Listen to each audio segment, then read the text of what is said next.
Hi friends, my name is Dasha. Welcome back to my channel. Today we're talking all about thrillers. The good, the bad, the ugly, the disappointing, everything. I think that fall and winter are the best times of the year to read thrillers. You kind of just want to sit inside with like a mug of tea and just speed through something when it's like snowing outside. Anyways, best time of the year for that, which is why I wanted to talk about thrillers specifically. So we're gonna go from the good ones, some of my favorites, to some really bad ones, also a couple of disappointing ones, and I'll just want to talk about them. I think I might also do a few books that are on my thriller TBR, and you guys can let me know if those are some of your favorites or if they're actually worth the time or not. So let's get right into it. I'm gonna start with one that I read earlier this year, I believe, and I really loved it. No Exit by Taylor Adams. This one's been getting a fair amount of buzz on BookTube. It's basically the story of a girl who is in college and her mother is sick, so she takes off to go see her, and while she's driving, a massive snowstorm hits and she is stuck at a gas station, a little rest stop, and when she's trying to walk around outside to get a signal on her phone, she realizes that there is a young girl locked up in a cage in a van at the rest stop. So clearly one of the people that she's there with is a psycho. Goes downhill from there, and this was brilliant. So this is probably one of the thrillers that I've read that stuck with me the most because of how well crafted it was. You felt the tension, you felt like on the edge of your seat the whole time, and I thought it was really fun for that. Obviously, there were some issues. I've never read a thriller that was 5 stars. There were some things I thought that were not perfect in this book, some things with the writing and some of the logic was a little sketchy, but whatever. Overall, if you're looking for atmosphere, for tension, for just that kind of adventurous, fast-paced thriller, this absolutely will be it. The ending was not disappointing to me. Everything was fun about this. So this is definitely one of the ones that stuck with me. And when I think of a good, high-octane thriller, this is what I think of. Really bad one. A Stranger in the House by Sherry Lapina. This one got a 2-star from me, and that was probably only because I actually finished it. And one of the characters was somewhat scary. We'll go with that. So A Stranger in the House's premise is this woman gets a call. She takes off in the middle of making dinner. All her stuff is still at home. She takes off in her car to the bad part of town. And later they find her in a car crash and she doesn't remember what happened. And all this stuff goes down from there. This was garbage, mama. Mama, this is garbage. Oh. Right here. So, first of all the characters are trash. The husband, I think his name is Tom, he was like a doormat. Everyone just walked all over him all the time. And every single one of the characters too, you could have swapped any of their dialogue and it wouldn't matter. They were all just so bland. And then there was also a lawyer at some point because obviously with the car crash and some other stuff, they need some kind of, anyways, it doesn't really matter why, but there's a lawyer at some point. And the lawyer serves absolutely no purpose but to ask the main character questions to get the reader to know the answer. That was the only purpose that he had in the book, and it was clearly obvious, and it just felt very poorly crafted to me. And speaking of poorly crafted, the writing was just very choppy, and it was so unpleasant and kind of bland.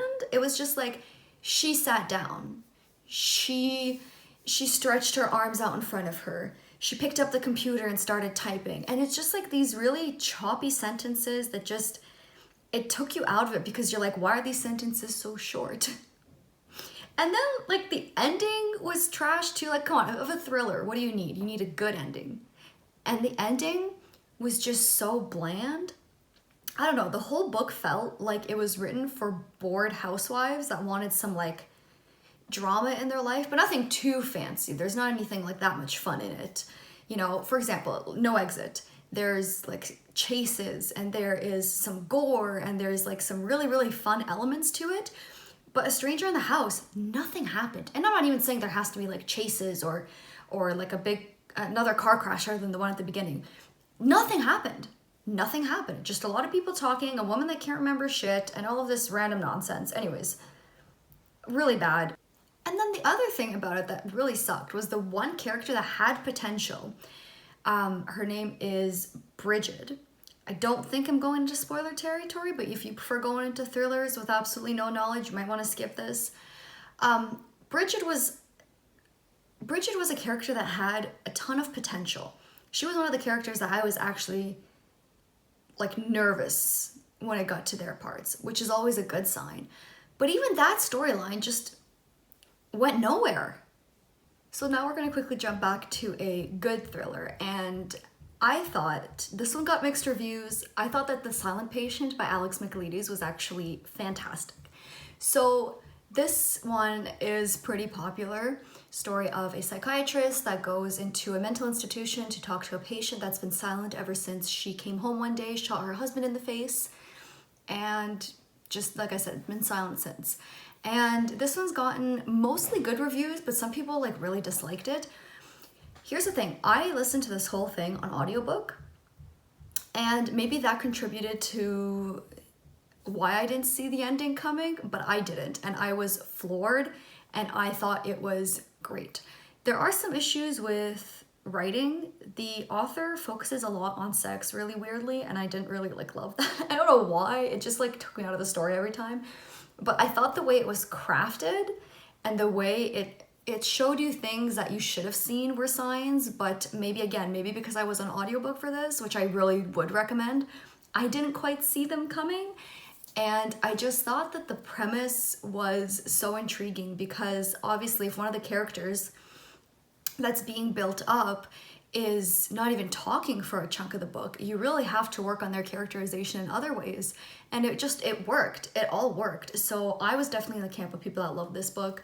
I thought the ending was really good. I didn't see it coming. Maybe I'm just lacking in brain cells, probably.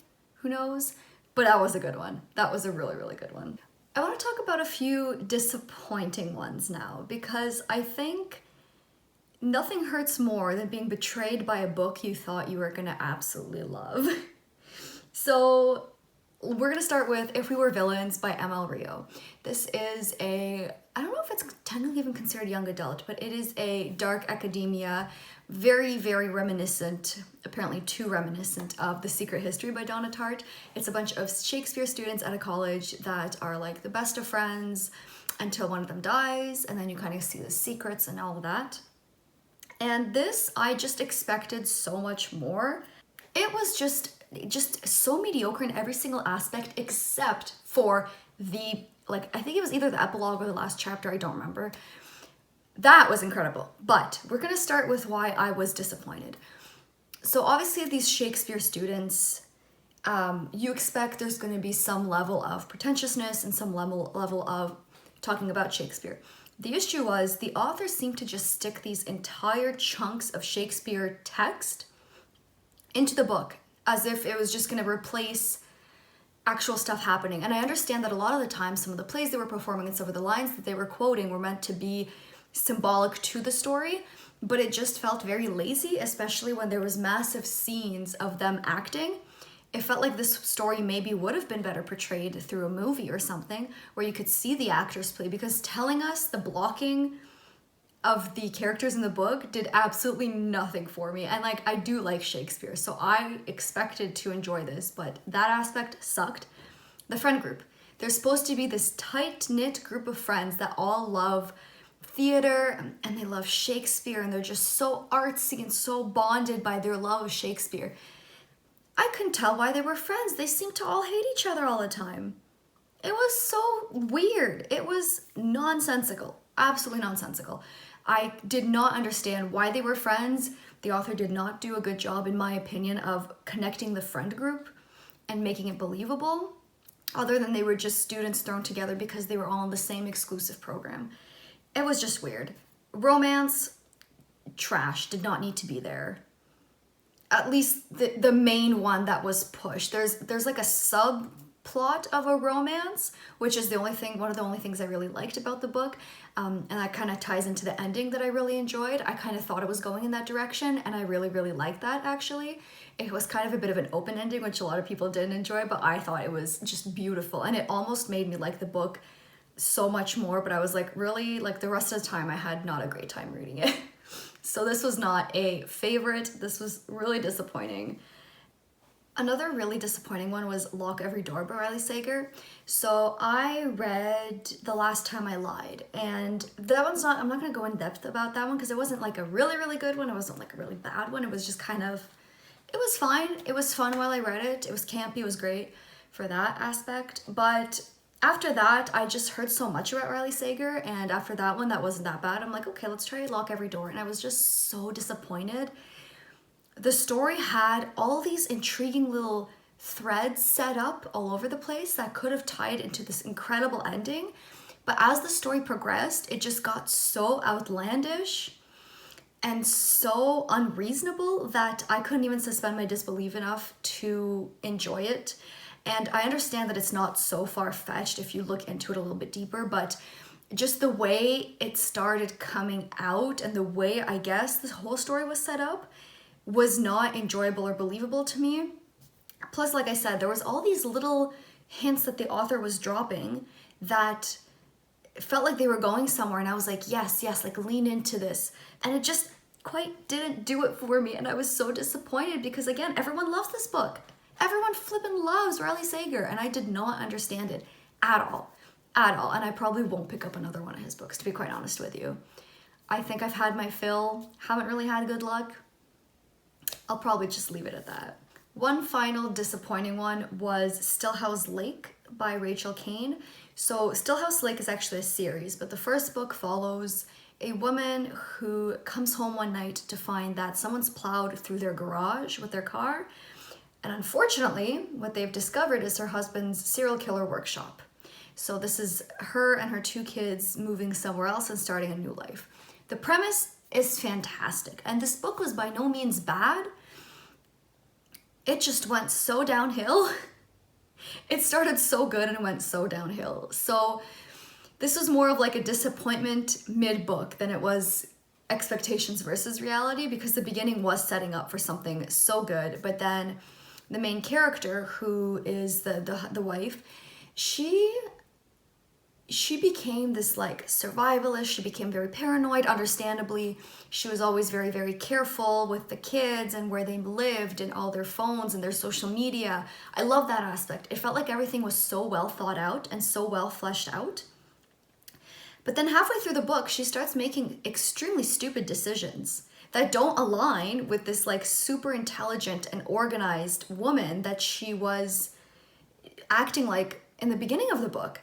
And it just felt like the only reason she made these bad decisions was to further the plot. And I found that was extremely disappointing because I wanted to keep going with her character of the strong woman and maybe have her evolve during the book in something different, in like a different direction, maybe in like a romantic direction, or maybe into a different storyline with her kids. But she just became stupid and made these really bad decisions, and it made absolutely no sense with the book. And the ending and like the twist, like everything was just so half-assed, it felt like. And it was just such a shame. So I won't be continuing the series. This really disappointed me because I truly expected it to be so good. Even halfway through the book, I'm like, this is gonna be great. This is, oh my God, I love this. Everything is so well thought out. Nope. And I think we're gonna wrap up this part with a book that I really, really loved. So this is My Lovely Wife by Samantha Downing. This is a story of a husband and wife serial killer duo. That's all you need to know. That's all I'm giving you. And it was fantastic. This was so meticulously crafted. This was so fun. I sped through this book. I was laughing. I was gasping. It was shocking. There were some really good reveals. Everything was so well crafted so that when you started seeing the whole picture, you were just like, oh my God, shit's gonna go down. It's a whole thing. Like, it was so good. And I honestly don't have a lot of faults with it. Like, okay, maybe characterization was not the best. And there was a couple of things that you've seen a lot of thrillers, some similar plot lines, but at the end of the day, it was extremely unique. It was so much fun. I sped through it. I absolutely loved it. I thought it was just so interesting and so special for a thriller. And so, like I said, so well crafted that when you see the whole picture, it just blows you away. So this one is one I absolutely recommend to anyone. So now I'm going to super quickly talk about a few thrillers that I do want to read within the near future. Let's get into these. So if you saw my 2020 TBR, you know that I own Dark Matter by Blake Crouch. This is one of the only thrillers that I actually own physically because I've stopped buying thrillers. Usually only read them once anyways. Really want to get to this one. It's kind of a sci-fi thriller. Really interested in this one. So this one is definitely going to be read within the next couple months, hopefully. Also, I own Karen Slaughter's The Good Daughter. And I have started actually, but I was kind of prioritizing other stuff. Haven't quite gotten to finishing it yet. But this one I'm very excited for. And Karen Slaughter's Pretty Girls. I've heard it's super fucked up. I've heard fantastic things about it. Really, really want to get to that one. Also, really want to read The One by John Mars.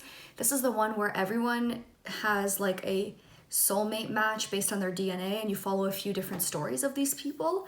And I think one of them has to do with like a serial killer and I'm sold. It sounds so good. Another one that I keep hearing about is Bunny by Mona Awad. I don't know if this is necessarily a thriller or if it's more like dark academia, but it sounds really interesting. So that's one I really am hoping to get to. I have read Gone Girl and that one was like just mediocre, but I do still really want to read Dark Places and Sharp Objects by Gillian Flynn. I've heard that those are actually fantastic and they're a little bit more up my alley. They're a little less domestic and a little more like crazy, like killer and dark secrets, small town secrets, which is so much more up my alley. So I really, really want to read those two. I'm hoping it's better than Gone Girl because that was just kind of mediocre. You by Caroline Kepnes. I have not watched the show yet. I get told to watch it all the time and I still have not because I wanted to read the book first because being written in second person sounds terrifying and I'm so here for it. But I still have not gotten to it. I have another one that's kind of like sci-fi fantasy thriller almost. Into the Drowning Deep by Meyer Grant. A group of researchers go down deep into the sea to figure out if mermaids are actually real and shit goes south and it sounds so terrifying and I'm like so into it. So that one is really, really intriguing. One more that I haven't heard a ton of people talk about is Take Me Apart by Sarah Slager. I think it was Kat from Paperback Dreams talk about this one, but other than that, I haven't heard a lot of people talk about it. And if I'm not mistaken, it's a woman who goes back to her father's house after he dies and is going through all his possessions. And he was a photographer, so she's going through all of his backlog of work and she starts discovering things about him and like family secrets. And I'm hoping it's a lot of family drama and small town intrigue and all the good stuff. So I'm hoping that's what I'm gonna get out of it. But I haven't heard a lot of people talk about it, so I don't know what to expect. But yeah, so that's kind of the ones I'm really excited for. I have a huge list of thrillers that I do want to read, obviously, but those are kind of the ones that I'm eyeing a little bit more right now. So yeah, again, let me know if those were books that you loved or if I should prioritize any of those. Other than that, my social media is linked down below, my friends. You can always talk to me there. Don't feel free to hit the subscribe button and like, and I will see you guys on the next one. Take care.